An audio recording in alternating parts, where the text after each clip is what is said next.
Lord God. We we thank you that you are allowing them to move and to operate in their gifts. Lord God, we thank you for the attendees that are on the line this morning. We pray, Father God, that they will be able to use this knowledge in their communities, in their homes, in their churches, and wherever you fill in that gap. In Jesus' name we pray. Amen. So I'm going to turn it over to Dr. Epps. Amen. Amen. Thank you so much, Adrian, for that welcome and for that thoughtful prayer. Again, good morning, and welcome everyone. I wanted to give you all a little bit background on why we're doing this presentation and a little bit about Faith Village Connections. Um, Faith Village Connections started 2017. Me and some colleagues came together, and we were in the aging field, and we seen that there was such a need to educate, especially the Black community, about dementia. And we just came together and say, how can we educate them? How can we get to the community? And we decided to go to the heart of the community, which is the churches, and educate the churches on dementia, how to really understand it, how to support their congregants and their community members. And that's where it started from. And then we have expanded. Usually we do face-to-face presentations. So this is our first, well, this is like probably our third one, but we're opening it up to our churches that we work with, and also the community. And the reason why we chose the churches in the Black community, and why we choose to truly um, educate members of the Black community, is because African Americans are disproportionately affected by Alzheimer's disease and other forms of dementia. And you'll hear more about this, but I just want to make sure up front we address this, and you can understand why we at Faith Village Connections really focus on working with predominantly African American churches. So Black adults are 2 times more likely to have a diagnosis of dementia compared to white Americans. And so someone with diabetes, high blood pressure, high cholesterol are more likely to develop dementia. And as we know, those are some of the common chronic illnesses that are seen in the Black community.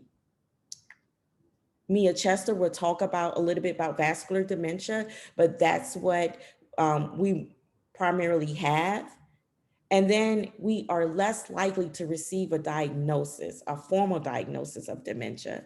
So again, this is what drives us on getting out in the community and educating on different aspects of dementia and all the different things that families need as they go through this journey. So again, I thank you. You will be able to, we have our number on the last slide. If you want more information about Faith Village Connections or any of the work that we're doing, please be sure to reach out to us, give us a call, send us a message, put something in the chat box. And, as I move forward, I just want to let you know, we really look at this as our ministry. And it's to really make sure that our people have the knowledge, the education that they need, making sure that the faith community, our faith leaders have the knowledge and the education that they need. And so they'll be more equipped to support their members and the communities that they serve. And so that is our purpose. That is our mission. And so today, as Ms. Jones mentioned, we're going to talk about, give you an overview of dementia, and it'll be quick. We can go on and on and on, but this will be quick. And if you put anything in the chat box, any questions, we will make sure that we try our best to answer, and then we can always follow up with you afterwards. And then also we're going to go into life planning with Nicola Robinson. And I think, make sure you have your notebooks ready. She's presented with us before, and she gives great information. And it's so great to have someone that can break it down All right, Nicola, don't be using all these big legal terms to really break it down.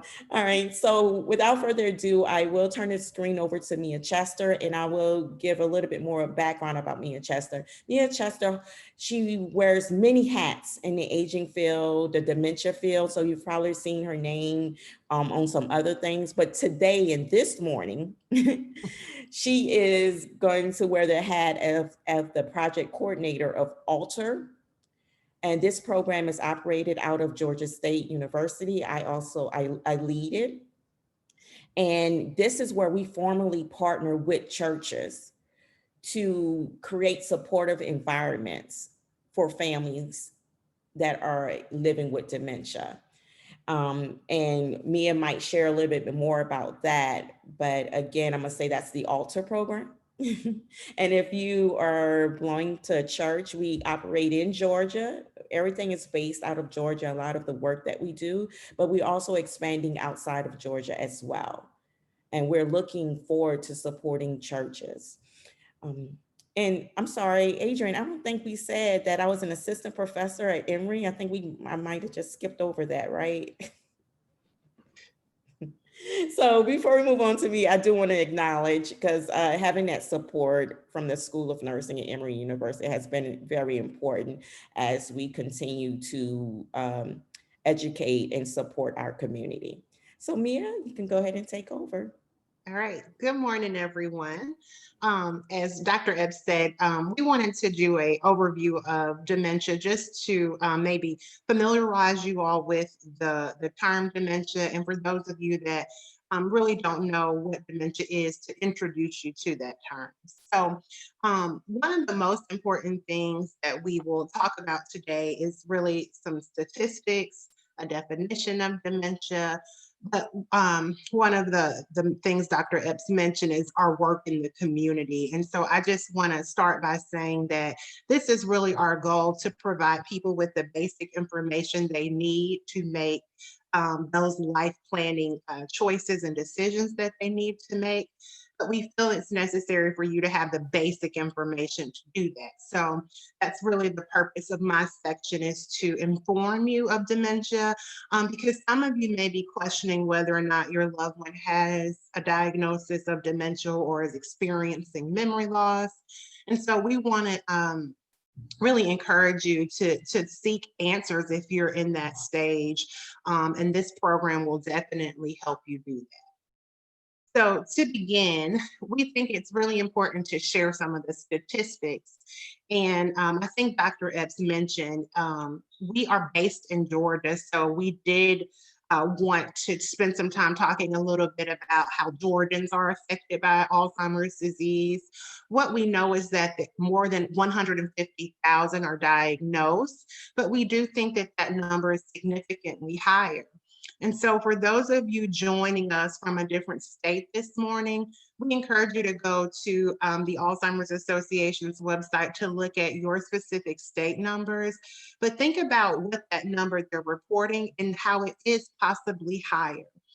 Because there are so many cases of underreported, or people that don't even recognize that they are dealing with dementia. So there's no diagnosis on record.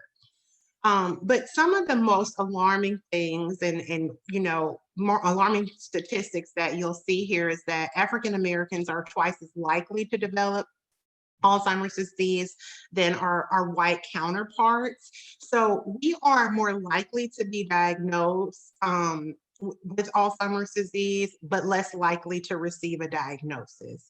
So what we want to do as Faith Village and through the Altar program is kind of help with some of those gaps in the community. So knowing that our community is at a higher risk, we want to make sure that we have the knowledge to make those decisions and to feel empowered to seek a diagnosis. Some of the other statistics you'll notice on here is that it kills more than breast cancer and prostate cancer combined. It is the sixth leading cause of death in the United States. And so this is something that we want everyone to think about. These numbers are only increasing as our baby boomers are aging. So we want to be cognizant that there is something that needs to be said, work needs to be done to really address dementia in our community. So the first question we have is that we want to answer really is, what is dementia? What we know is that dementia is a loss of cognitive functioning severe enough to affect or interfere with activities of daily living. It can be caused by many different things, but it is caused by physical changes to the brain. So a lot of people might question, how do you differentiate between dementia and Alzheimer's disease? And this is why we really love this graphic on the PowerPoint, because what you can think of is that dementia is an umbrella term that really that describes those changes that you might see related to memory loss, but there are many different types of dementia. Right here, you'll notice that there are there's vascular dementia, frontotemporal dementia, dementia with Lewy bodies, and then Alzheimer's disease. Now, we hear a lot about Alzheimer's disease just because it's the most common form and that's where we have the most information. But we do want people to know that there are many different forms of dementia. And in our community, we tend to see people highly diagnosed with vascular dementia. So in our next slide, we have a kind of a chart that still describes the umbrella, but you'll see the percentages of how often those are diagnosed. But what we know is that with vascular dementia, again, we're highly affected in our community, and it really is related to a reduced blood flow to the brain.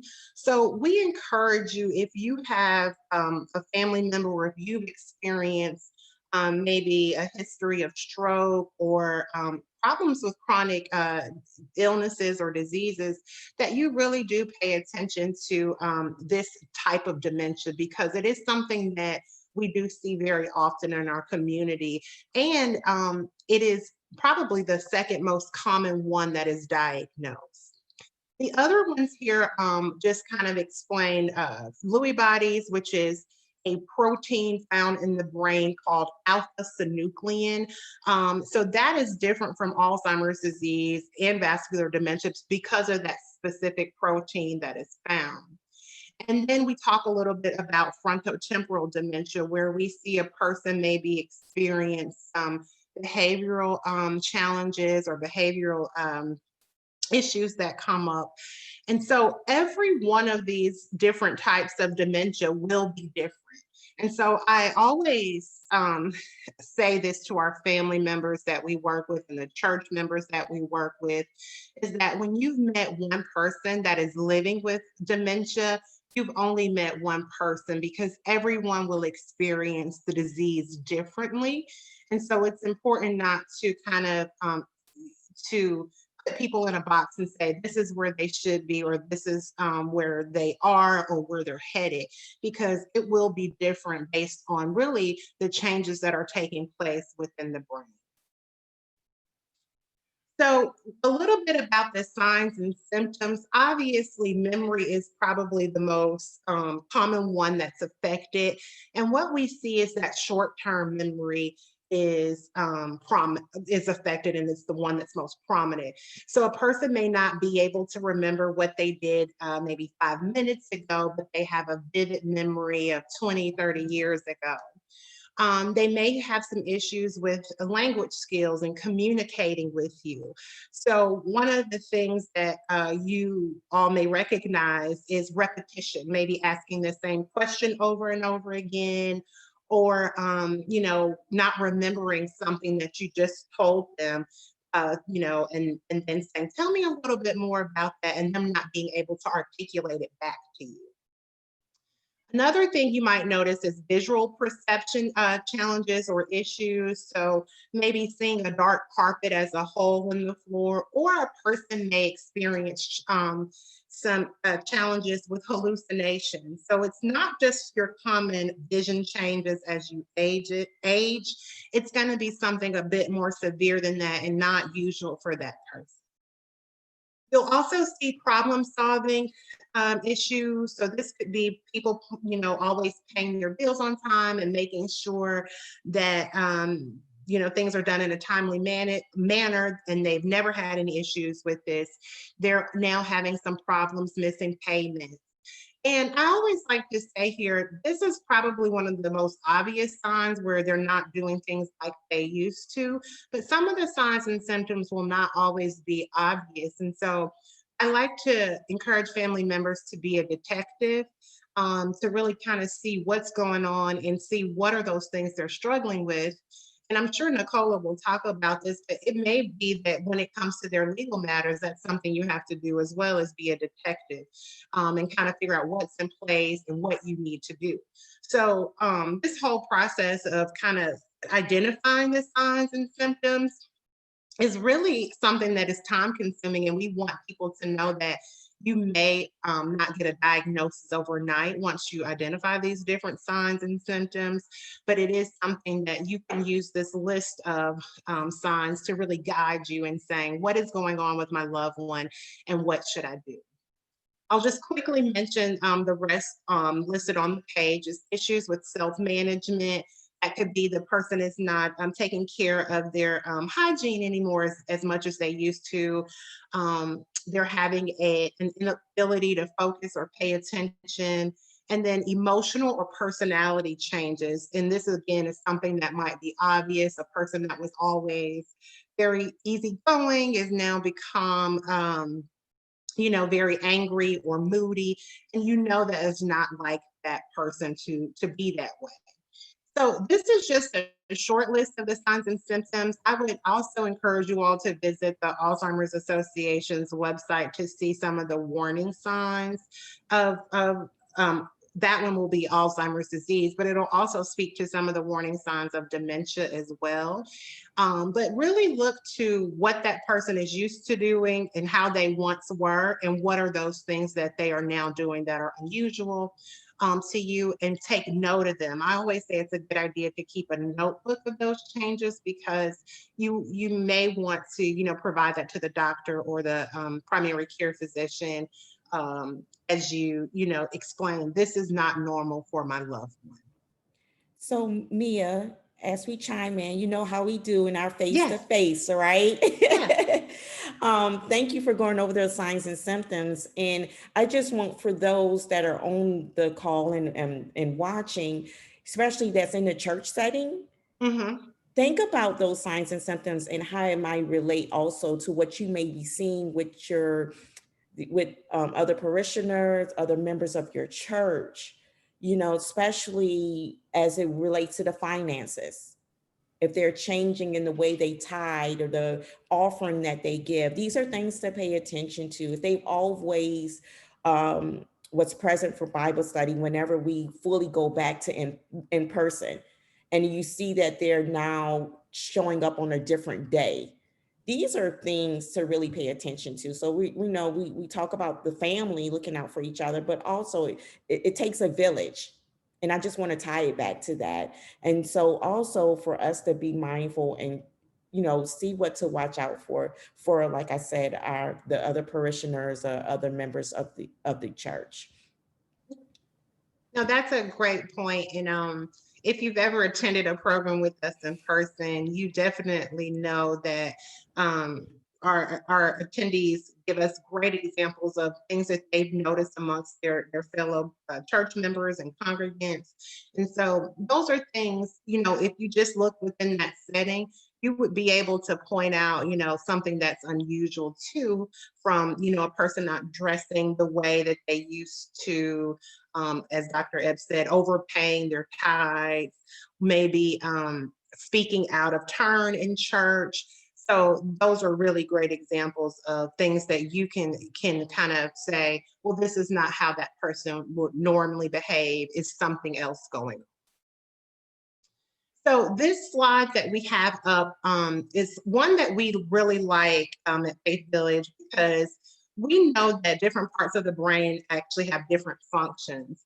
And so this slide can speak to a person where they might be experiencing changes. So if you remember, dementia affects people differently. Not everyone will experience the same losses in these areas, but we wanted you to give an example of what happens when there's damage to these specific parts of the brain. So as you can see that in that frontal lobe, which we have our executive functions are housed, we see that a person will have problems with problem solving, kind of their emotional control and personality. And so that speaks to what I mentioned to frontotemporal dementia.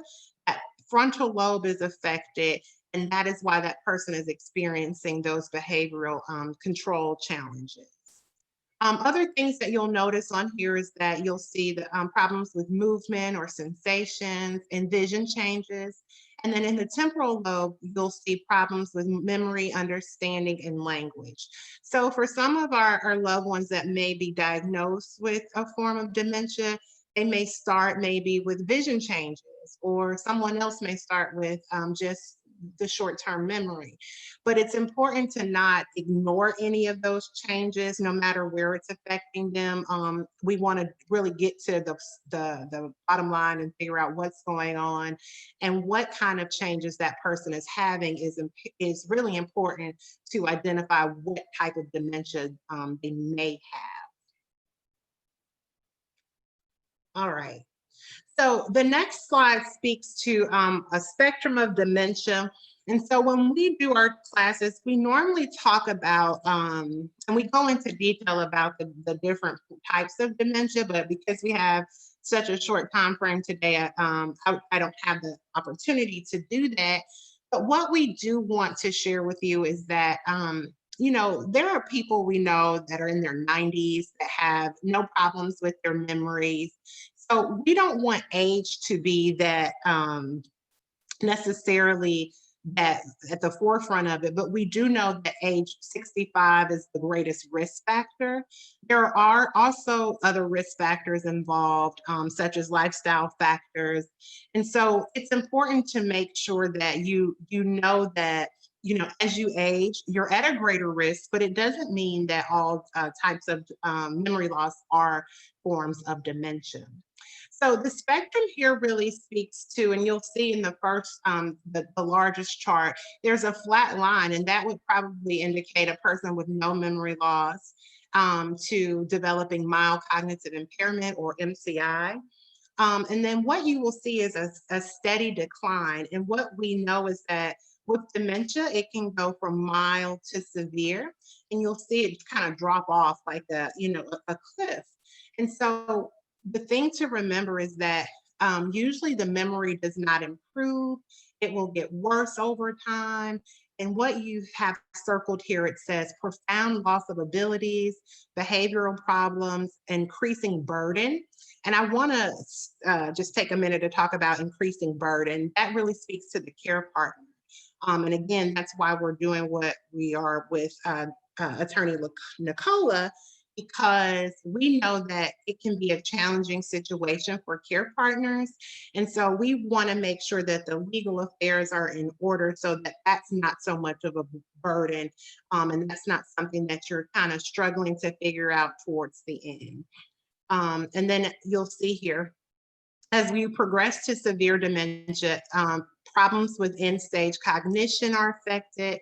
The person will become more dependent or fully dependent on their care partner and caregiver, and their quality of life declines.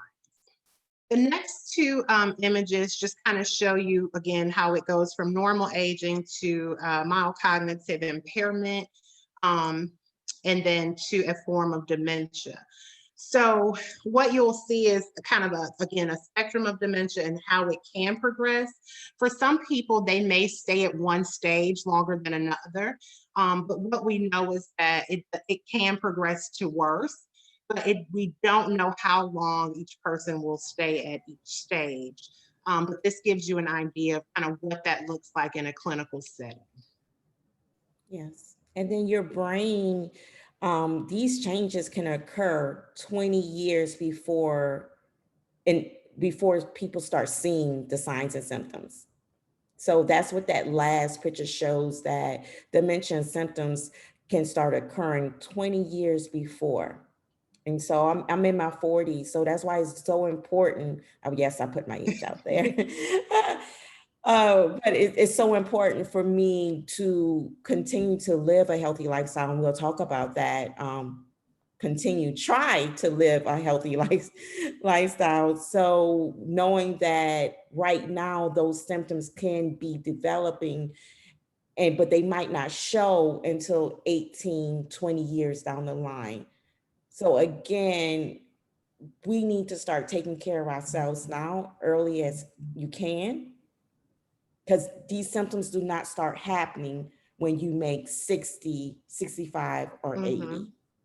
I just want to make sure we stress that for all of our attendees that are Yeah. on. And I mean, the other part to mention about a time frame is that, you know, this disease can last a really long time. We say on average anywhere from 3 to 20 years.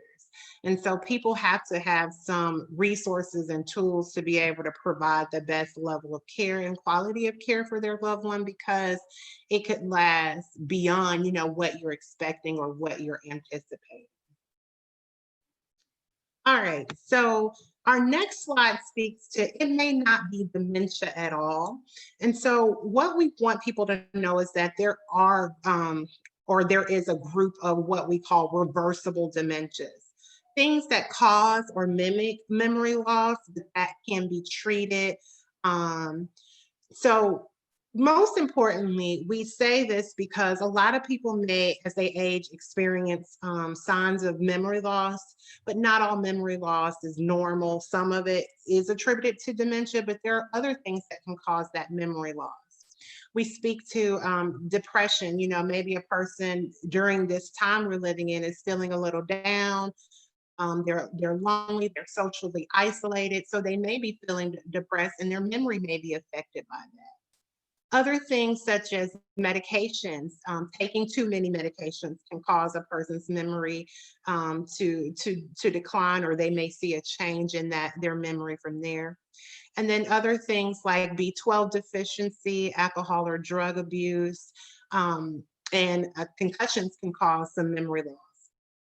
So what we say about the things that are listed here is that if you are experiencing memory loss, the best thing to do is to talk to your healthcare provider and say, these are some things I'm experiencing, but be open and honest about other things that are going on. Sometimes we don't want to tell our healthcare provider we're experiencing depression, but that could be the cause of the memory loss that we're experiencing. So sometimes things go hand in hand, and it's important to be forthcoming and transparent as you talk to your doctor about what changes that those changes that you are experiencing. So with that being said, we really want people to know a little bit about what to do if you're showing signs of dementia. So if you are on our call today and you're here for yourself and you're totally healthy, you have no signs of memory loss, no personality changes, no issues with language or skills, then we are delighted, we're happy. And we say, continue living a healthy life. And we have 4 things that we think people should do if they aren't experiencing any memory loss. And that is to keep their brain engaged by doing things that are going to be challenging for them. We say become or continue that social engagement. And now it's a little bit tricky living in this COVID world. You can do it through platforms such as today, through Zoom or Facebook, through your social media sites is something that can allow you to still stay socially engaged. The next one speaks to diet and nutrition. We always recommend a healthy diet. There are diets out there that are more helpful than others, such as the Mediterranean diet or the DASH diet. But it's important to make sure that you're eating healthy because usually we say, you know, what's good for your heart and what food is good for your heart is also going to be good for your brain. And then exercise, do as much as you can. You may not be able to get into a gym, nowadays, or kind of you're fearful of going into a gym, but simply walking can help you, and developing kind of a plan to exercise, something that you're going to stick to, will also help. So what we know is that not one of these things alone will kind of reduce your risk. Doing a combined effort of these four different healthy components will help with lowering your risk of developing a form of dementia. If you're on our call today and you feel like you have some of those signs, or you're struggling with some of the things we mentioned, I would say please reach out to your primary care provider immediately, to just let them know you are worried about some things that you've been doing that are unusual for you. But if you can't get the answers that you need from your primary care provider, we've listed a geriatrician or a neurologist as those next two doctors that would be very helpful in making a diagnosis. And so they're going to help you be able to rule out what's causing the memory loss, and help you get to a diagnosis if that is the cause of those changes that you were experiencing. All right. So medications, what we know is that there are medications on the market that help the symptoms.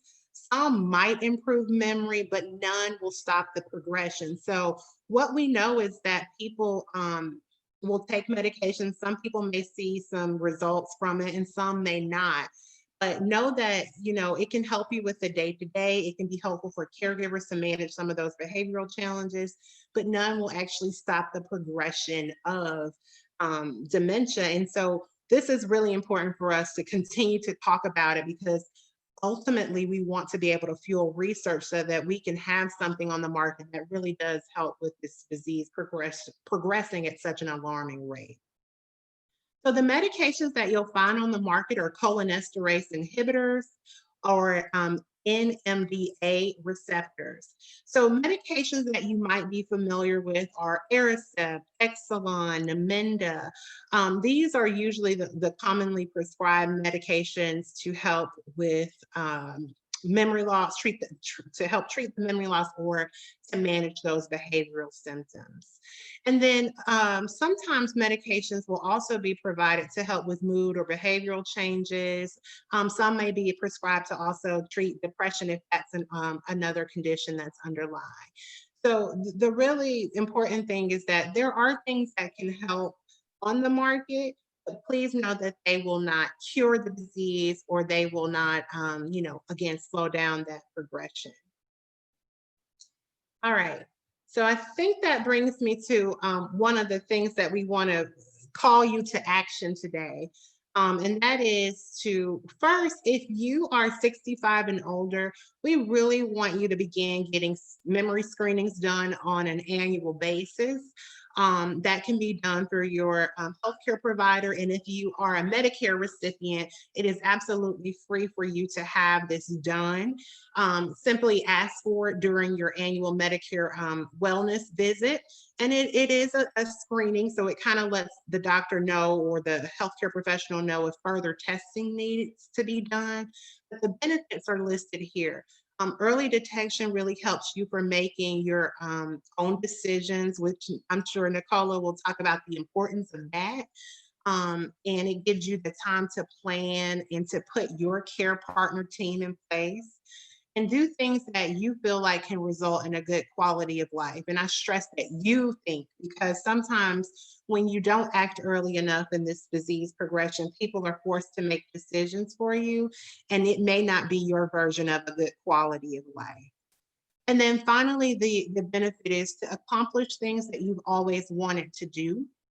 So, if you do receive a diagnosis of dementia, we really encourage people to take action from there too, to say, what are those things I've always wanted to do that I've always been too afraid, or just, didn't do, because this is the time now to live, and really to find those things that are going to keep you encouraged as you go through this journey.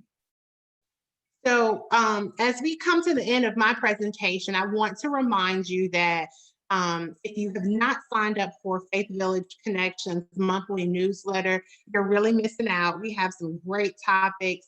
We have guest writers and guests that talk about different topics from dementia to respite services, financial things that people might need, and clinical research.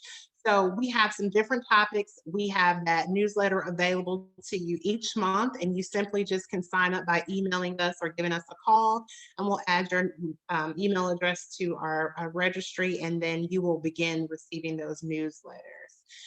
The next thing on here is a research registry. So again, we really want to be a part of research because we know that African Americans really aren't at the table when it comes to research, and we're not fully represented. So Dr. Epps has created a research registry for people that want to participate in her research. And I always like to say that a lot of people think that research is kind of clinical based or medication based. She's looking at churches and how, our interventions and support systems really help churches. So if you're interested in learning about research at all, please email us at any of the emails or give us a call, and we can inform you and educate you on exactly what research is and what you would be contributing to helping us get to, a better support system for people living with dementia. So with that being said, I will turn it over to Dr. Epps. Thank you so much, Mia, for that. I know that was a lot for us to kind of condense, and I know I butted in a couple of times, but I hope everyone enjoyed. We'll be transitioning to Nicola for her to talk to us about some more of the legal activities, legal planning behind this dementia journey. In the meantime, if there's any questions, feel free to put them in the chat box, put it in the question and answer section. I know there's a couple of questions about if this presentation will be made available afterwards. And yes, it's actually on Facebook Live now. And so it will stay there. So if anybody has Facebook, feel free to go to Faith Village Connections page and you can share it. You can send it to families and friends through Messenger. We also have a YouTube channel, which is Faith Village Connections as well. And we'll be posting it there probably shortly, maybe within a week or so. But if you need it and unable to access it from the Facebook page, please feel free to email us or call us and we can send you the direct link and make it available. Trying to see if there's any more other questions that came in. All right, so as we get ready for planning for the future, you all please, again, get your paper out, your pen. I always pull it out every time I hear Nicola because I feel that we can never hear too much of this, especially in the Black community. So many people, I've been told I'm living for now. And that's fine, but we also got to think about the future. And, as we go through this dementia journey, too many times in the Black families, we wait all the way to the end when it's end of life care to start having some of these discussions. And by that time, to be honest with you all, it's too late. Because a lot of things that the person who is at the end of life maybe wanting to have for themselves, we don't know about it.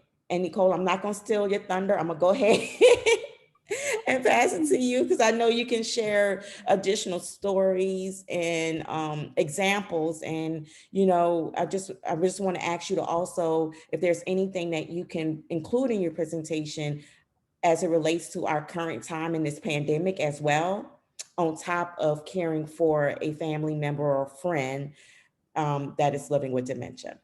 Thank you. Absolutely. Thank you so much for having me, Dr. Epps. I love presenting with you guys. I told you that earlier, just because I learned so much every single time. Mia, you did a fantastic job. So I just shout out to you, because every single time I get information that I can take back to my clients and I can take to other people so that they can understand the medical side of this and the science of it and how we've gotten to where they are. So a little bit about myself for those who are tuning in. I am attorney Nicola Robinson. I'm the co-owner of the SR Law Group. I have a law partner. Her name is Olivia Smith. Both of us transitioned into doing estate planning and elder law from a different practice area after experiencing some things in our own families. My grandmother owned a chicken farm, and when she got sick, things hit the fan. And it was so unfortunate to see how things played out in our household.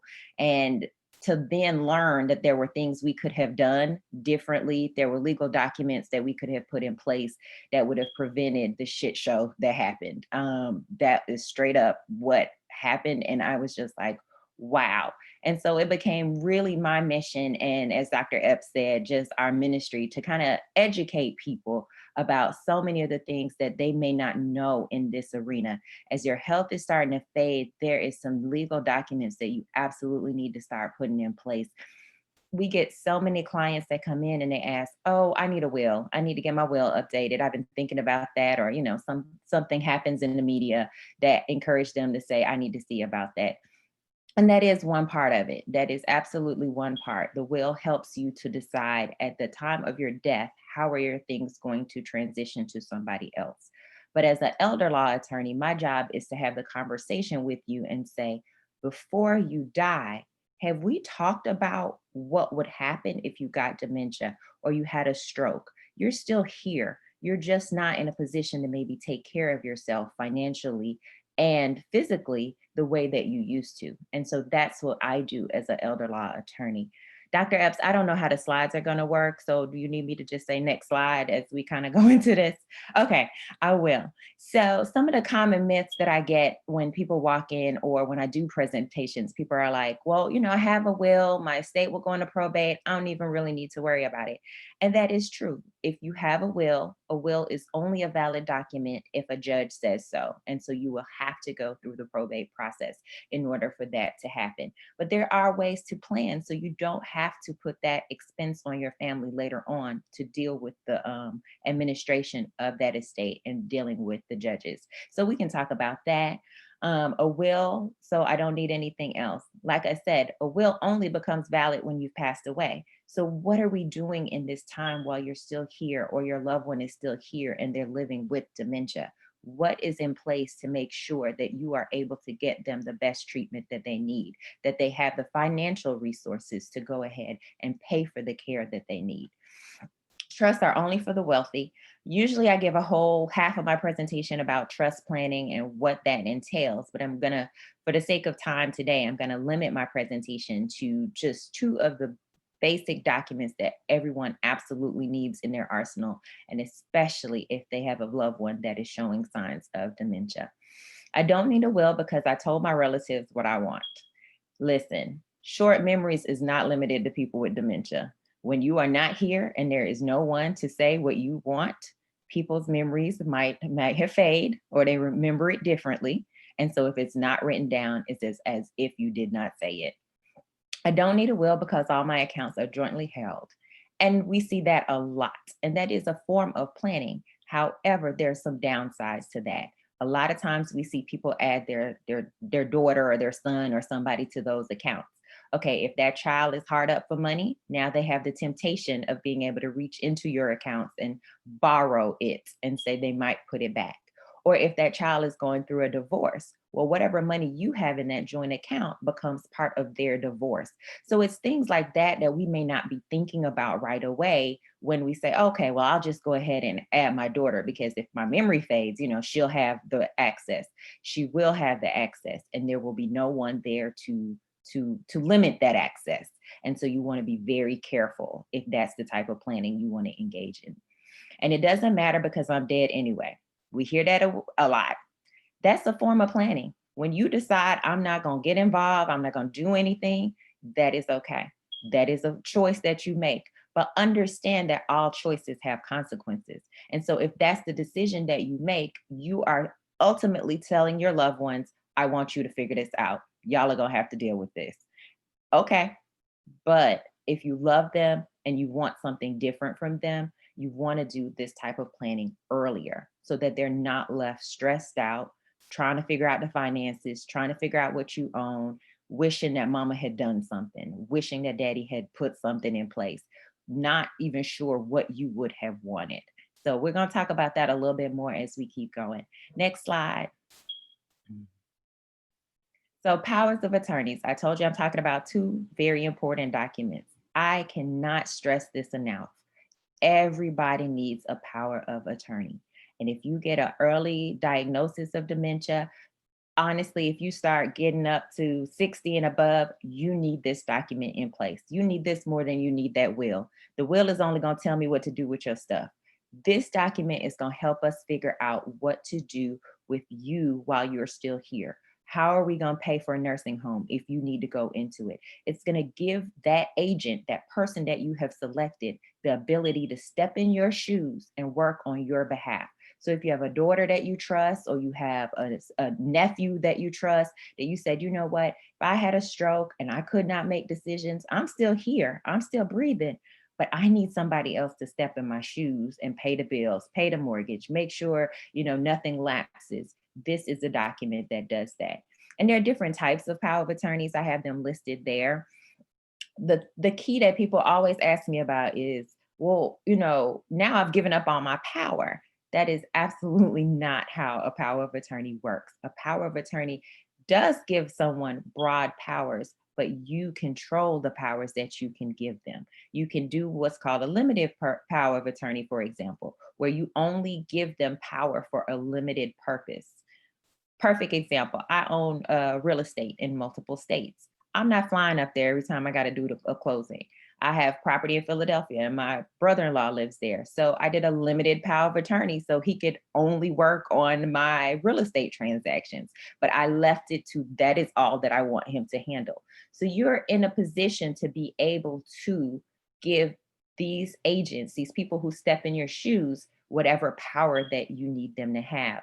And you want to do this because as your memory fades, as you start to maybe see a decline in health, they need to have the power to be able to say, okay, it's time to make a decision whether you need to go into a facility, if you need to go to long-term care, or we need to bring a nurse in here, or whatever the case may be. But without this document, a lot of times what happens is their hands are tied. They can't figure out what the next move is going to be. And so then they have to go to court. And we'll talk about the court side of that and what that looks like when you don't have this document in just a second. Next slide, Dr. Epps. What can your agent do? Your agent is that person that's going to step into your shoes. Next slide, Dr. Epps. So these are the powers. They can make those financial decisions. And a lot of these I just discussed. They can go ahead and file your taxes. They can go ahead and manage your business. If you have a business, if you have bank accounts that you need to have them go and see about, they can withdraw and money. They can pay bills. Again, almost everything that you were doing before you got sick, they will be able to handle for you. So it is a very, very powerful document. I remember when I was growing up, my mom's best friend's neighbor, one day we were driving by and all his stuff was sitting out on the steps. And we were just like, what? Like, he was an older gentleman. It seemed very strange that he was getting evicted. And so when I asked my mom's friend about it, she said, oh, he has been in the hospital. And of course, there was no one there to pay his mortgage. There was no one to pay his bills. And so unfortunately, while this man was in the hospital fighting for his life, his mortgage company went ahead and foreclosed on the property. And so imagine coming out of a health crisis and nothing has been done. And so you've lost everything. And we don't want to be in that predicament, especially when there are documents that can prevent that type of stuff. Next slide, please. So like we talked about, the power of attorney, the benefits of it, like I said, is it gives someone that opportunity to do everything for you. And it's a person that you've selected. It's someone that you trust, that you know will do the things that you've asked them to do, not a court. When we don't make that selection and we don't have something in place, a lot of times families come to me after their family member's health has progressed. And so they're like, okay, mom's not remembering, mom needs to go into a facility, and her health is so far gone that she can't make informed decisions for herself anymore. And the only thing I can say at that point is we're going to need a judge. We're going to go to court. Court is expensive, y'all. It is not a fun opportunity, because now your job, when you go to court and ask a judge to do a guardianship, and that's what it's called. If we don't have a power of attorney in place, we have to ask the judge to do a guardianship to put you in charge of your loved one. Well, your job is to prove that that loved one can no longer take care of themselves. So you're in a public court talking about how mom is, not dressing well, not taking care of hygiene, not doing the things that she used to do. It is now your job to put on display how much your loved one has declined. And it's a very difficult position because you love that person. You don't want to talk ill about them, but in court, you're going to have to. That's the only way for a judge, a neutral party that doesn't know your family, to make any type of decision. So if you don't want to go through that public display, you don't want to take that person's rights away from them, then you need a power of attorney already in place. The earlier, the better. Next slide. Healthcare decisions. So this is the second document that I'm talking about today, because of course, with family members declining in health, especially in the climate that we're in right now, we see people are getting COVID and they're going into hospitals, and families scared and they have no idea, how do we handle healthcare making decisions? So that's going to be our next document. It is the advanced power of directive. Next slide, please. So the healthcare documents that we normally talk about is the Advanced Healthcare Directive, which essentially nominates an agent just to make healthcare decisions. In the event that you have fallen into a coma, or you've been diagnosed with something that is not curable, is not reversible, this is the person that you would want to make the decisions as to how your health should be handled going forward. A lot of times people are like, oh, I'm scared. I don't want to make that decision because I'm giving up on my ability to make decisions about my health and my autonomy. That's not true. Your doctor is not calling in your healthcare agent until we are at a very, very critical place. This is not you going in for a hip replacement or gallbladder surgery. They're not calling your healthcare agent at those times. This is when it is looking like there is not much more that we can do from a medical standpoint. That's when your healthcare agent comes into play. HIPAA. HIPAA is something I'm sure Dr. Epps could probably talk about way more than me. But the thing you need to know about HIPAA is it is a one-way street. It is just an ability for your medical professionals to be able to share information with your loved ones about what is your diagnosis, what is the treatment, things of that nature. It is not the document that asks for that loved one to make a decision on your behalf. And I always have my clients fill out a HIPAA, and people are like, well, I already do that. I do that every time I go to my doctor. The thing is, we have no crystal ball. We have no idea if you're going to end up having to go to a facility that you've never been to before. And so now you're going to have your family members talking to a whole new team of medical people, and they're going to say, we can only tell you so much because we don't have a HIPAA in place. So that is why we always have our clients fill out another one.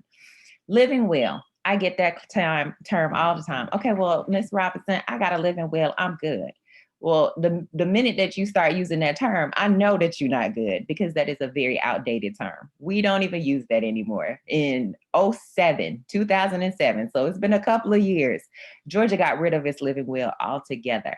It used the information from the living will and has put that in the Advanced Healthcare Directive.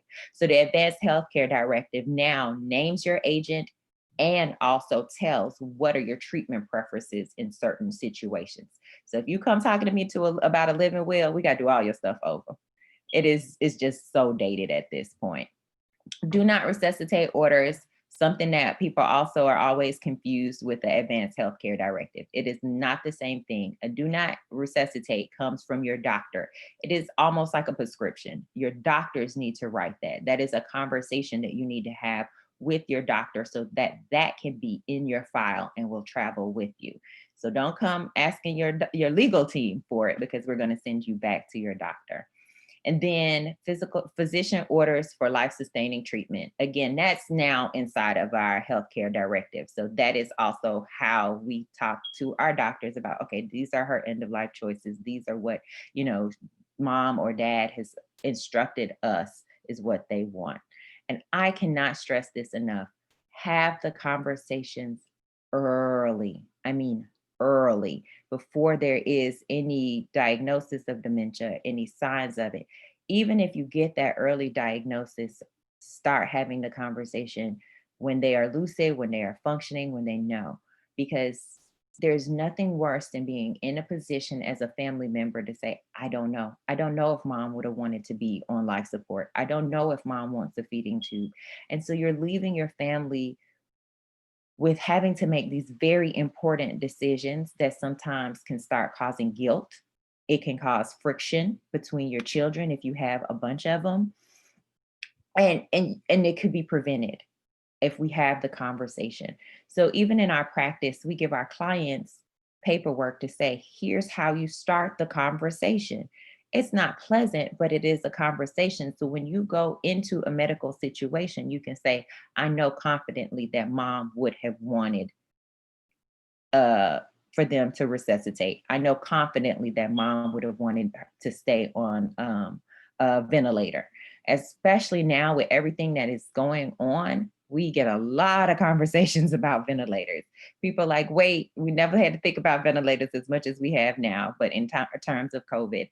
And so if you're not thinking about it, if you're not talking about it, then you're leaving people to have to just kind of guess about it. Next slide, please. And I see some questions coming in, so I'm going to take a minute and make sure I address them towards the end. And I think I just talked about this a little bit about what the healthcare directive actually does in terms of providing instruction and your wishes.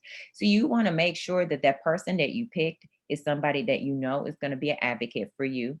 You know that person takes direction well and can really understand what's going on with your healthcare, and they're going to respect your wishes.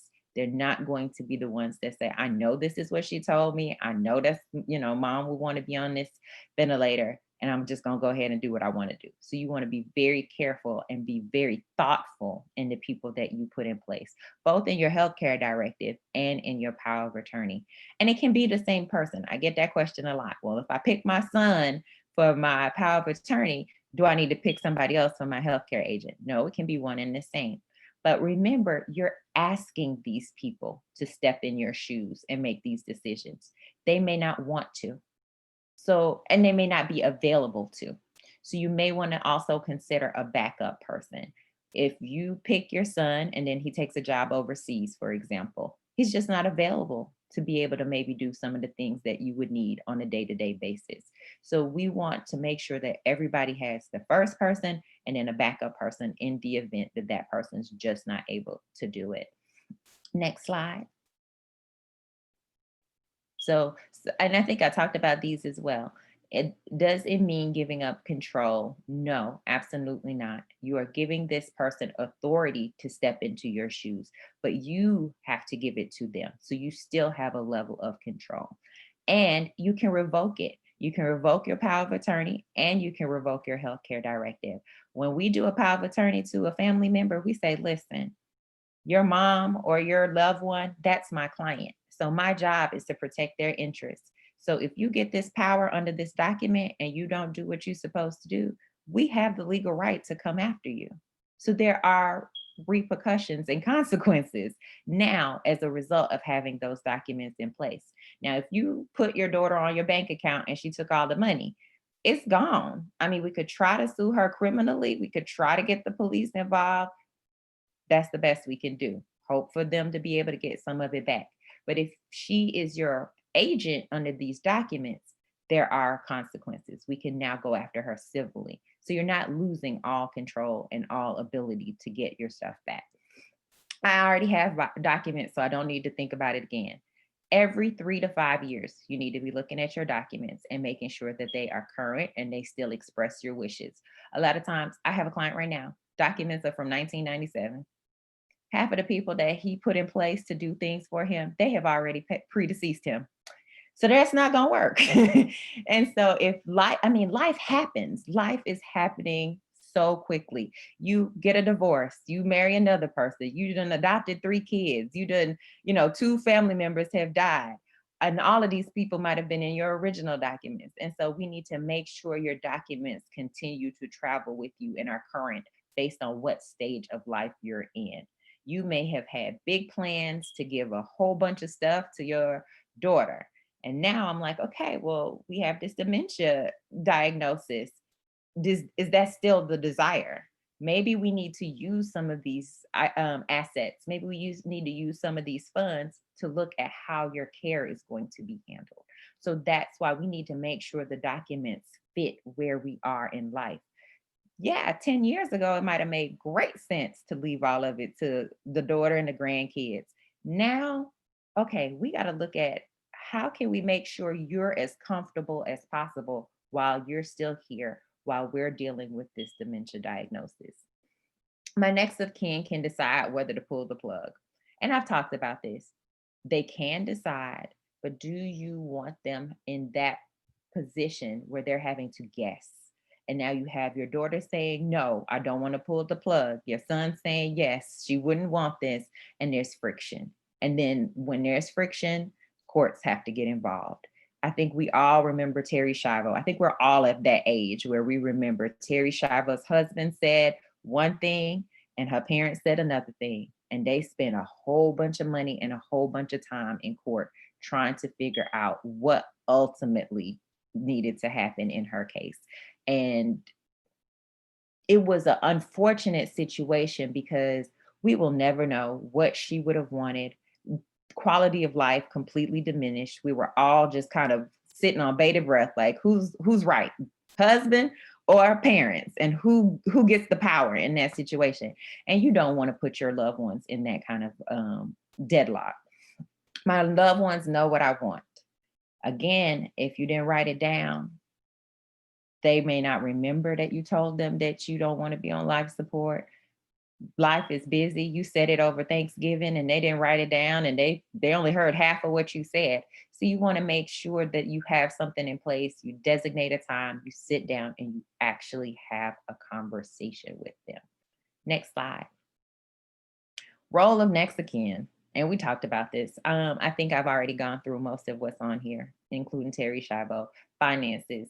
Again, if we don't have anything already in place, the courts have to get involved, not only with your physical body, which is a guardianship, who's going to take care of mom, but who's going to be over mom's finances. And that's why it has on here a conservatorship, because there's got to be somebody that is doing an accounting now. When we go to court, you have to show the courts every year, what did you do with that person's money? We've put you in charge of them, but are you spending the money for their care?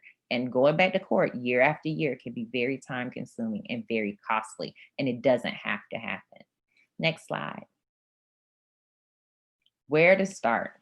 So we get this a lot. People get overwhelmed. And I say, first, start talking to your family. It's while you're healthy, while you're able, start talking to your family and let them know what your goals are. Start having the conversation with your parents. If you are unsure of what's going on with them, even financially, or what's going on with them legally, or how they would want their things handled in the event that they did get a diagnosis of dementia, start having the conversation so you can know what their goals are and what they would like to ultimately see. And I think Mia mentioned it, start getting your professional team, your medical team in order. If you do get a diagnosis, well, get your legal team and your professional team. Go find out who mom's financial advisor is, who does her taxes. I tell my clients, and Mia was right, I tell them, you got to be a detective. When you start needing to know more about your parents and their affairs, look at their mail. The mail is the biggest telltale of, okay, who's their advisor? Because they're going to get something in the mail from them. Who's their accountant? Around tax time, they're going to get something from their accountant. So that will help you to kind of start putting the pieces back in place and figuring out what the big picture is for your parents. Start sooner and not later. And I said it before, the earlier, the better, before we even get the diagnosis. Because once people come to me in the later stages of dementia where they have lost capacity, and we look at capacity, it's not so much the diagnosis, is there an ability to understand the bounty of their things? Is there an ability to understand their affairs? If they're past that phase, a lot of times I'm limited in what I can do legally in order to protect their assets and in order to put things in place so that they don't go bankrupt, trying to pay for care or things like that. So the earlier you can get your medical team together, the earlier you can get your financial professional team and get an attorney on board, the better for everyone. I can save certain things. A lot of times we get clients say, okay, we didn't buy long-term care insurance. They didn't even know what that was. They didn't know that they needed insurance to pay for the event of going into a nursing home. And I'm saying, okay, I understand that. What assets do you have? What income do you have?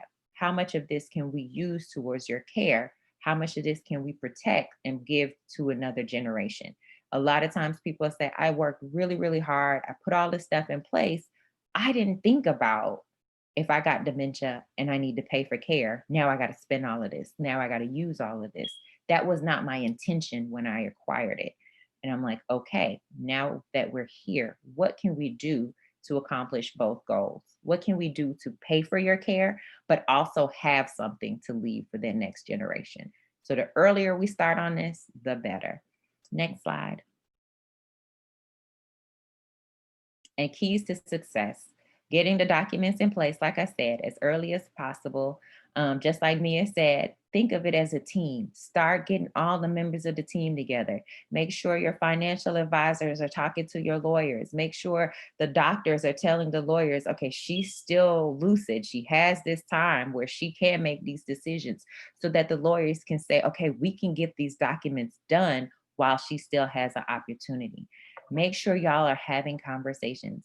They're not pleasant by no means. And I understand that, but we have to do it. We just have to rip off the Band-Aid and we have to start talking. I think that that is one of the things that we see the most in our community. We're not having these conversations. And so it's costing us generational wealth. It's costing us all this money that we could have preserved for other people. It's not having a plan, and it's costing us chaos because we just didn't talk about it. We did not communicate about it until it was too late. And get assets and keep information current. Like I said, become that detective. Go ahead and start looking, see what mom has. You'll be surprised because in our community, we tend to be private about our finances. We tend to be private about our income and things like that. And so what I get a lot of times are kids who are so overwhelmed because they have no clue how many insurance policies their parents have, how, where's the retirement accounts, where's the bank accounts. I don't know if they own the house. I don't know if it's a mortgage. They're just, I don't know. I get so many people with, I don't know. And I said, listen, take a deep breath. It's a paper trail out there somewhere. And so it can be found. You just have to put in the work so that you can get all of it and we can create the big picture and then we can figure out where we need to go next. Next slide. And that's it. That's it for me. I tried to keep it brief because I knew we had time constraints. But if anybody put some questions in the chat, Dr. Epps, I'm happy to answer them for people. Thank you so much, Nicola. My head hurt. I tried to keep all the legalese out. I tried to keep it as listen. Man, I mean, and you did great. You did a wonderful presentation. So, I mean, just me saying my head hurt is not how you present it. That's just so much information that, oh my goodness, it's almost overwhelming. And so I know, I yeah. get that, and I get families who are overwhelmed, and I try to break it down and say, listen, we can't live in overwhelm. We got to take steps and we got to move quickly because we don't know, just like Mia said, we don't know what dementia is going to look like in every case. And so we don't know if we got a great window of time in which to get this done, or if we only got a very tiny window to get this done. So don't stay in overwhelm. Let's take some baby steps. Let's start finding the paperwork. Let's get this stuff in place while we can. So that's going to go into the first question, right? Okay. So you're telling me not to stay in overwhelmed. So one of the first questions is, how early is too early to get started? It's never too early. I get people as early as age 18 because everybody needs a healthcare directive. Like, real talk. If you walked out here today and got hit by a bus, whether you 18 or you 65, somebody's going to have to make a decision if it's critical. Power of attorneys, you can use them for different phases in life. The things that we put in your power of attorney changes as you age. So for my older clients, because our firm really focuses on age 60 and above, what we put in their documents looks very different. But now's the time. There's Right. no, you late if you haven't already done this. Oh, don't tell me that. So if you just, if you really specialize in 60 and above, can I still come? Absolutely. Because I love your personality. I love your attitude. You're very knowledgeable. So I just want to see if I can still come, even though I haven't hit 60. Okay. And we work with people 60 and above because, like I said, life is in phases. And so that phase of life where people are now having to look at their health, having to stretch their money, having to just think about their care. Because, at 20, we was just out here doing our thing. At 40, we was like, oh, wait, we need life insurance. Oh. And then at 60, we like, oh, wait, is the 401k funded? Because we're about to retire. So it's just the phases of life. And that is just the phase that I am the most knowledgeable about and the most passionate about. But that don't mean I won't help you in the other phase. Oh, okay. And so I just want to repeat back. We did have a question that someone asked, what would be that first document that we should do? And is that based on the phase of life that you're in? So I honestly think that regardless of what phase, the two documents I talked about today, the power of attorney and the healthcare directive, they're going to go the farthest.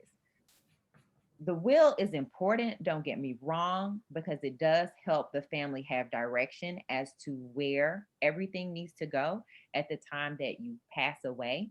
But there's also planning that can be done that doesn't even need the will. And I've had clients that come in, they're like, oh, I need a will. And I'm like, okay, well, let's hear about what you got. And based on what they have, I can say, okay, well, we can just go on and give this to them now. Are you using it? People are fascinated by this. I'd be like, okay, you want to leave money to the church after you're dead? Well, what are you using the money for right now? Oh, it's just sitting in my bank account. I mean, it's I don't need it. Well, go on and send it to the church now so they can do the building fund. Like, it's okay to do some of this on the front end. Wait, hold up. Let me let you talk to some of my elders in my family. Let's try to hold on to that money. And I think it's just a conditioning. We have this belief that, after I leave, I want to bless such and such, and I want to do it now. They can say thank you now. You can go see the building actually be funded while you're still here. So there's so much we can still do now. So the will may not even be necessary. If you're at a position now that we can give it away, we can redeed it, we could give it, we don't need the will. But right now, while you're still here and you might be facing dementia or you might be facing some other critical medical issues, get that power of attorney in place. Get that healthcare directive in place. We can work on the other stuff later. And the good thing about the power of attorney, a well-crafted power of attorney, even if you never did the will, even if you never did the trust, you're now giving somebody else the ability to do those things for you if you never got around to it. Great. And so then that goes out into two other questions that we received. Trust, you mentioned the trust and the will. If the family is looking at that or that individual, what is the best document, trust or will? If that's what the two things they were looking at. They serve similar purposes, but they are pros and cons to either one. So the will, like I said, is only a valid document if you go to court and the judge says, yes, these are her last intentions. This is what she wanted in terms of the distribution of her property. The trust can do the exact same thing, but you don't have to go to court. One of the benefits of doing a trust is it is completely private. You outline exactly how you want your things distributed, but only the person that you've put in charge of those things, that trustee, that person that you said you're the one that can distribute for me, that's the only person that needs to know the plan that you put in place. I tell people, think of a trust like a big old suitcase. or a briefcase. You're just dumping all your stuff in that you have accumulated in life. So the house, is paid for now, and I want my grandkids to get it. Throw that in there. You got all this stock that you got from AT&T and Home Depot back in the 80s. Wish I had known to do that. Like all this stuff that you have accumulated, you put it in the suitcase, you put a lock on it, and then I draft the manual that goes with that suitcase. It explains who can take the lock off, who can give the things away, who can put more things in there. And then once you have passed away, who next steps in line and can handle the manual that you have created and continue it. So the trust doesn't necessarily die when you die. You continue with the trust. But a will only becomes an active document when you're dead. So that's how they operate different. They both manage how your things are distributed, but they operate different in that sense. The will becomes a public document when it goes to court. The trust is a private document that no one else ever has to see. The manual to that suitcase can be as private as you want it to be. The courts don't even usually get involved when you have a trust because you went to the trouble of creating the trust. They say you must have known what you was doing. You already made a decision as to how you wanted your things distributed. The will, we in court, is open. They have to put people on notice. So them cousins, them that think that they entitled to stuff, they might get notice about it, and they might come to court and have an opportunity to be heard and object to the way things are done. So those are things that my clients, we often talk about. It's like, how important is that privacy to you? Because we have people who, for whatever reason, they want to leave things different for their kids. You got one kid who is a multimillionaire, and then you have another kid who's a special needs kid. Well, you don't want to necessarily give them things 50-50.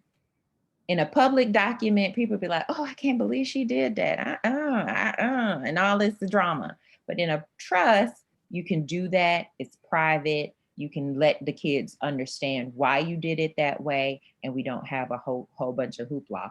A lot of times people under a trust, they might just get a check. They don't even know why. Because the trust, they don't get access to it. So they're only just, I'm collecting this check because grandma left it for me. I don't know how much it is, because if grandma say, I only want you to get this monthly amount, you don't know when it's going to cut off, because all you know is you're getting this check monthly. So those are the types of benefits of having one versus the other. Okay, thank you for that. Now, how about if once someone has a diagnosis of dementia and don't have anything in place, but the family now sees how important it is? What is the process? Is it now the court has to get involved because they actually have a diagnosis of dementia on the paper now? Not at all. So like I said, the diagnosis, I think, is more the medical side of it. In my side of things, I'm looking at capacity. That is more important to me. Is you got this early diagnosis, that's okay. You can still remember your stuff. You still know your children, you know your address. We're just in the early phases of this thing. We can, as long as you have the capacity to understand what you and I are about to put in place, we can do this. Okay. And then some earlier questions when you were speaking about long-term care insurance, I think you might have said one sentence about that. And we have someone that wants to know a little bit more. Can you explain a little bit more about long-term care insurance? So when I transitioned in, I used to be in corporate law. I used to be a big firm, the whole nine. And when I transitioned into this space, it was so much that I just had never heard of. And long-term care insurance was one of them. What do you mean that there is insurance that you can get that will pay for you to be in a nursing home or a facility in the event that it comes down to that? And that's what long-term care insurance is. And I think that the insurance industry has done a very poor job, because we all know we need car insurance. We all may even know we need life insurance, but we're not talking about what happens if I get sick, y'all. What happens if I need to be in a facility? And statistically, right now, especially with the baby boomers and everything, 85% of us will end up in some type of facility. And the cost of the facility, outrageous. If you have not had to look into that, that sticker shock is going to blow you away. The average cost of a long-term care facility or nursing home in the state of Georgia right now is $7,000 a month. We didn't plan for that. I didn't. I did not plan to pay $7,000 a month to be in a facility. And right now, the average time in a facility for most people is 2.5, 3 years. But again, Mia just pointed out, you get dementia, it could be 3 to 20 years. So you could still be here and be in that facility for a long time because you need around the clock care. Have you planned for that financially? And so the earlier in life that you can get long-term care insurance to help offset some of that cost, the better it is for you and your family. Usually by the time people get to me, they're in their 70s and above. And if their health has already started to decline, or if they've already gotten that diagnosis, it might be cost prohibitive to get long-term care insurance at that point, or they may not even qualify because they've now gotten the diagnosis and they're too far into knowing they need medical care. But look into it. I encourage everyone to look into it. Once you start getting about 50 and above, start seeing what those numbers are and how much you can afford to pay for long-term care, because $7,000 a month now, 2020, it's only going to keep going up. That's good. And then we had another question. What about joint power of attorney that is like held by a daughter and son? Can you speak about the pros and cons of joint power of attorney? And this is a personal Nicola Robinson preference. This is not every lawyer across the books. I don't do well with joint things unless we have had a conversation about when there is a disagreement or some discord, who's gonna break that? If you got daughter wanting A and son wanting B, we're in deadlock. So unless we have a plan in place for who's gonna come in and decide what it's gonna ultimately be, I don't like joint things. That doesn't mean you can't do joint things. And if you've had those conversations with your children, everybody's on the same page, you really honestly believe that they can handle it together, by all means. A lot of times I ask people, pick the primary one and then pick the backup. But if you have a joint situation, it can be done. Okay, thank you. And y'all, I know we're nearing to 11:30, but Nicola, if you have like 5 more minutes. Oh yeah, I'm here. Because the questions are rolling in. And so I know everybody else's head was hurting too. So and then for those who have to leave, we will still continue to record, and this will be available on Facebook. So the next question is, so a couple had no children and they're both diagnosed with dementia. What happens? Who manages what?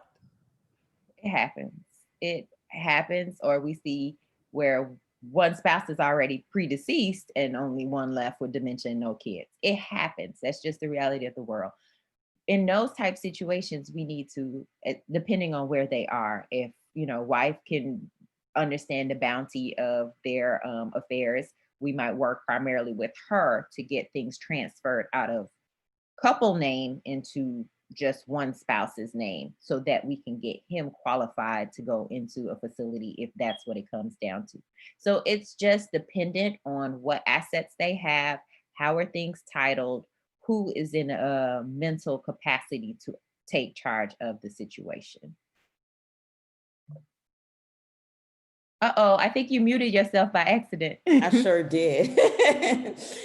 Since you provided all of this great information, right? And now we're like ready. We're ready to call your office.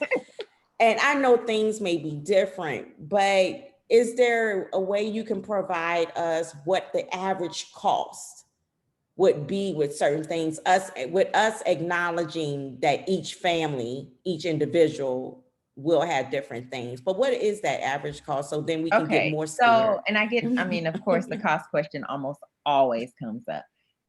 Attorneys are not bound by any industry standards, so we're not charging the same thing across the board. So I can only speak on what SR Law Group charges. You could go down the street and you will find it for cheaper, or you might find it for twice as expensive.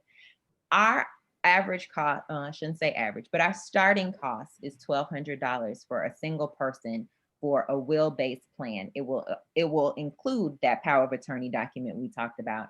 It will include that HIPAA release, and it will include the will, and it will include some other documents. That is the base. But again, when a lot of times people come in and they say that's what they need. But once we start having the conversation, I realize that's not sufficient to get what you need done. You have 4 or 5 properties. You have assets that are going to exceed any ability for you to get on Medicaid, but you just got this diagnosis, but you did not get long-term care insurance. So do you want to use up all of these assets to pay for your care and for you to be in a facility? Or do you want to protect them and pass them to the next generation? And so we need to do some very strategic things with them. So think of that as the base. How much is it worth to you to protect the things you have? That base may not be that might be where we start, but that may not be where we end, because you have these things that you have said, I absolutely want to make sure they go to the next generation. All right, great. And y'all do payment We plans? do something, I guess, as close to a payment plan. We expect half up front, Okay. and then we do the other half at the time of signing on your documents. And here, All right. I'm sorry, Nicole. I just got to keep it, and let me got to tell you ask these why, real 'cause people be like, questions. "Woo, Jesus." Listen, I can't undo what I've done. When you come to my office, we are doing a very comprehensive time together. I am walking you through stuff you have never thought about. And so when you get that information, you be like, okay, but now I'm on a payment plan and you stop paying me. I can't get back the information that I've already shared with you. Or I start drafting your documents and they're ready and you be like, yeah, I don't have it this month. I can't undraft your stuff. We're good. Everything is ready for you. So I don't ever want people to be hindered by, I got to pay Christmas gifts this month, so I ain't going to get these documents done. So I'm just going to let that sit on the shelf. So come, be prepared, know that you need to get this done, figure out where the funds are going to come from to pay for it. How important is it to get this in place? How important is it for you to make sure that the next generation is protected if that is a concern of yours? I say people find time and money for the things that's important to them. You sure right. Yeah, you're right. You are right. All right. So the next question, I'm just read it directly. What happened if I have only Social Security and live with my son and I have no other assets of property? I do have life insurance. Okay. So in those types of situations where it sounds like the assets and the incomes, and I'm just being very general, she probably has more stuff that she doesn't even remember, or whoever put that in the chat. But in those situations where it seems like it's limited income and it's limited assets, then you may not need a whole lot of planning. So you may only need, again, I told you, not every situation requires a will. If you're telling me that, well, I live with, my children and all I own are the clothes on my back and a few tchotchkes and things like that. Well, I would say to you, you don't need a will, but you do need a power of attorney, because how are they going to make decisions for you in the event something happens to you? They do need a healthcare directive. How are they going to know how you want your health treatment handled? So you may not need the will to dispose of your property, but they need to know how to handle you and your person and your health needs. Okay, thank you. And then I have Mia, get ready. I have some questions for you too, okay? All right, so is it necessary to get written permission from the healthcare agent or executor as part of the legal documents? Written permission in this, and they mixed up a whole bunch of legal terms in there. So let me see if I can. See, that's what we do with a little knowledge. We take it. Read it again for me, Dr. It is necessary, is it necessary to get written permission from the healthcare agent or executor as part of the legal documents? And if the person who wrote this question, if you can provide any more context to it, if you're still on, please do. So I think what I'm hearing is they're wondering, the person that serves as your agent, the person that steps in your shoes, do you need their permission to put them on your documents or to put them in that position? You don't need their permission, but you do need to talk to them. You need to know that they're going to be able to handle it. It is not an easy job to step into somebody else's shoes. We all have our own lives. I have 2 small kids. I run a business. So if you ask me to then step in your shoes and be paying your mortgage and be going to your bank, I got to do all those over here in my house already. So I may not want to take that on, is all I'm saying. So you may want to talk to them beforehand and say, listen, this is what I'm thinking. I would like for you to be that person for me in the event something happens to me. Is that something you want to take on? Now, with the power of attorney, you're giving that person powers, and they have an ability to accept those powers. So you don't need their permission per se, but you want them to accept the powers. And then if they can't accept it, we move to the next person that you have designated. I think that answers the question. Okay, and I'll just watch out if if he or she places another explanation or a question. And is a trust, when you hear trust, you think, oh, that's for those rich folks. That was on one of my slides, see, because everybody thinks that. Yeah, but it's really not, right? Do we want to confirm? Okay, all right. It is not for just rich people. A trust is just a choice in how you want your things distributed. Do you want the benefits of a trust, the privacy of a trust?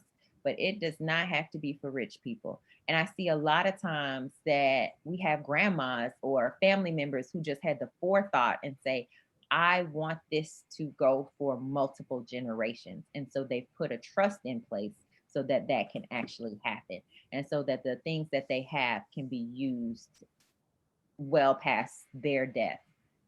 Okay, thank you. All right, and so 5 more minutes we're gonna have for questions. Mia, one of the questions are, so we're gonna take a break from the legal. Okay. All right, y'all let the Motrin kick in. And so Mia, what are some brain engagement activities that we usually discuss? I know I probably can answer that, but I'm gonna let you answer it. That we usually discuss in our forums that families can or individuals can partake in. So there are many different, things you can do to keep your brain engaged and stimulated.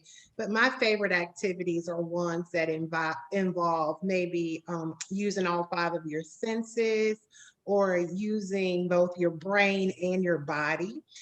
So for instance, you could learn a new game, learn a new language, try out dancing, something that's going to give you that physical activity as well as help teach you to remember the steps. The thing is, you want to do things that are going to be challenging for you. And, once you master it or you become really good at that, we say move on to something that you're interested in doing, just to keep that brain activity going, and to keep you stimulated. Also reading and listening to music is those are also good things that can be stimulating for your brain. Thank you. And then the other question was, when we was talking about if we notice any of these signs and symptoms within ourselves that we went over, or you notice it in a family member, your mom, dad, or say partner, but they refuse to go to the doctor. So they refuse to go to the geriatrician, healthcare provider, or neurologist that was listed. What are some strategies that maybe you've shared with other families on how to get them to that healthcare provider, to get a screening, to get a diagnosis? I think that's actually a common a challenge for family members, and it could be in part that person knows something's wrong, and so they don't want to bring attention to it, or they don't want to receive a diagnosis. So I think when we are able to kind of look at the family circumstances and to see what support system they have in place to help get them to the doctor, that can be one of the most helpful strategies, because sometimes if it's a husband and wife, it's not the wife that's going to be the one to get him there. Maybe it's his daughter. She can convince him or sweet talk him. So I would say look at the people that your loved one is maybe most close with, that can be the most convincing. Start there. If that doesn't work, there are different agencies and organizations that can provide that emotional support to help get you to a point where you're comfortable in seeking out services to help. And there are even some doctors that make home visits. So I think a part of it is finding the right, you may have someone that's not going to go to the doctor, but finding what resources are going to be available to you based on your individual situation. Oh, that's great. Thank you so much. All right. So y'all, I know we went over 10 minutes of our time, and I thank those that are watching and logged in for hanging in there. But this, I think, has been real informative. It's been informative for me. So Nicole, I will be calling you. If you don't hear from me in a month, can you call me? Because you know how we do. I mean, we're just gonna keep it real, how we do in the Black community. We hear this, oh, we know we need to do it, but we put it off. Because do we ever want to start thinking about that way down the line? I mean, the reality is, especially in the time we're in right now, it has shown us that we can't afford to keep putting it off. We had no idea that COVID or anything like this was going to happen. So we as professionals, we understand nobody wants to talk about death. Nobody wants to even envision that they're not going to be healthy and be. The ideal situation is we all going to lay down one day, close our eyes, and we're just going to peacefully be out. That's just not the reality. And so we need to start planning for the reality. We get clients, they come in and I laugh anytime a client's like, oh, this one, that's scary. What did you think it was going to be? I promise you, just my personality right here is how it will be in my office. I will kill you off 50 million ways. And you'd be like, oh, wait, that wasn't that bad. I just want you to start thinking about it and just understanding that I don't have a crystal ball. We have no idea what the future holds. Let's just get it done. We don't like paying taxes, but we just get it done. So this is no different. You're right. You are exactly right. And okay, so I'm gonna bow. I will be calling you. And next time you come on, because we will be doing this again. So attendees, Nicola has been with us before. We just usually do face to face, but because we have to keep hearing this. I know this first time because this is about my third time, and I still haven't made an appointment with Nicola, so that's bad. So, but next time we do it again, I will be able to testify and share my experience. But I want to thank everyone, and I will give the panelists a few minutes to just do some closing remarks.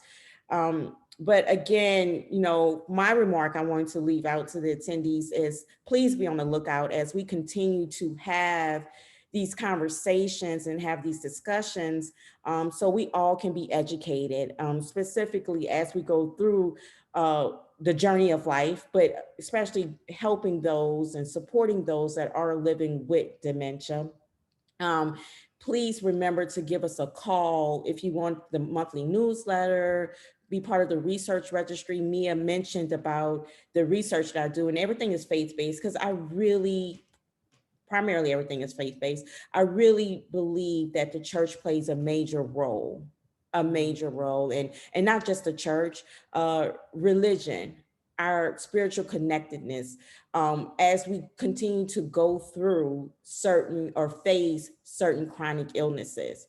So I look to develop programs that families can do in a home setting or churches can incorporate that would continue to maintain that spiritual connectedness for that person living with dementia and their care partner or caregiver. So please feel free to give us a call or reach out to us. And let me give you our number again, 404-549-4504.